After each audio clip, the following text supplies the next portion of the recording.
I'll see you tomorrow. Hey everybody, I'm David Gura at MSNBC headquarters in New York. All the president's men. First, Paul Manafort flips, agreeing to cooperate with Robert Mueller. And now a new report in Vanity Fair says Michael Cohen is talking too. Catastrophic flood threat, rescues, and record-setting rains fall as Tropical Storm Florence slowly creeps across the Carolinas, and officials say the worst is yet to come. The 11th hour, an explosive letter given to Senator Dianne Feinstein accuses Supreme Court nominee Brett Kavanaugh of sexual misconduct while he was a teenager. But could that derail his confirmation? Well, we begin with the president's former campaign chair, Paul Manafort, pleading guilty, admitting to conspiracy against the United States and conspiracy to obstruct justice. That makes him the 5th Trump campaign official to plead guilty in what the president continues to call a witch hunt. Well, Manafort has agreed to cooperate with the special counsel in any and all matters. A reminder, he was in the room for that Trump Tower meeting back in 2016. Well, here's Paul Manafort's attorney speaking outside the courtroom yesterday. Tough day for Mr. Manafort, but he's accepted responsibility, and he wanted to make sure that his family was able to remain safe and live a good life. He's accepted responsibility, and this is for conduct that dates back many years, and everybody should remember that. Well, with me now is Geoff Bennett. He's NBC News White House correspondent. Katie Benner with me as well. She covers the Justice Department for the New York Times. And two former U.S. attorneys, Guy Lewis and Barbara McQuade. Barbara, I should mention, also an MSNBC legal analyst.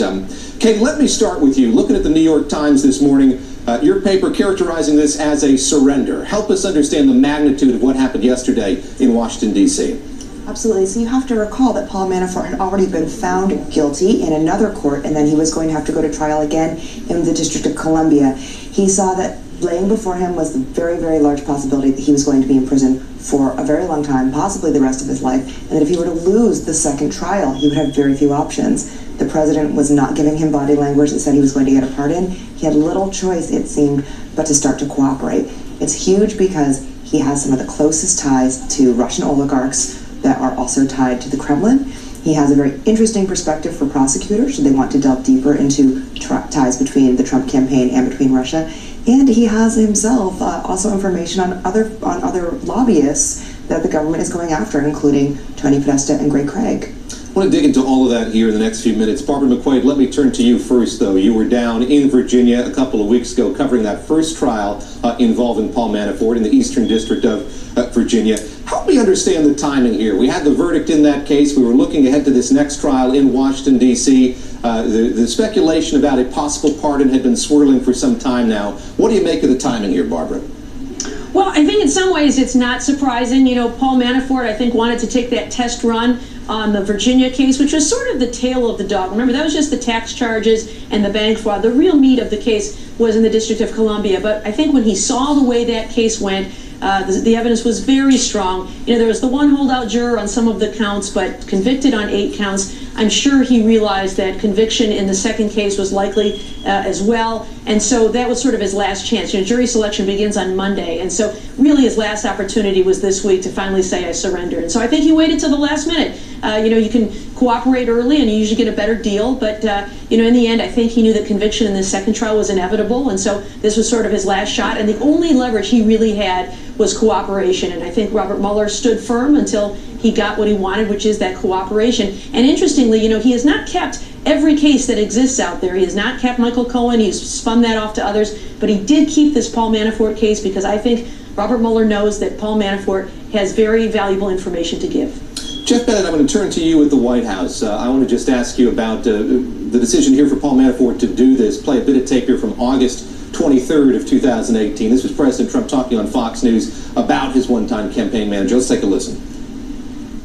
One of the reasons I respect Paul Manafort so much is he went through that trial. You know, they make up stories. People make up stories. This whole thing about flipping, they call it. I know all about flipping. For 30, 40 years, I've been watching flippers.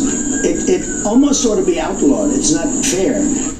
Geoff, he's been watching flippers for 30 or 40 years. Katie Benner just a moment ago talking about what's been characterized as a pardon dangle, whether or not Paul Manafort would get a pardon from the White House. From your reporting, from our colleagues reporting, what do we know about how those talks broke down here? His counsel and President Trump's counsel have been communicating here over the course of these last many months.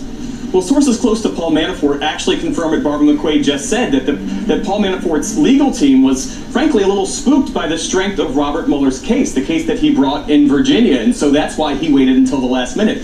And of course, one of the reasons why he could wait until the last minute, because, you know, as compared to Rick Gates and George Papadopoulos, Paul Manafort is far more wealthy than those two other men, so he had the money to let this ride for a bit. He had the money to pay his advisors. What I think is so interesting here is that, you know, whereas the president also often refers to the Mueller probe as a biased, politically driven witch hunt, you now have 5 former Trump associates who are in effect saying, no, that's not the case. In effect, we're actually guilty as charged, David. Let me turn to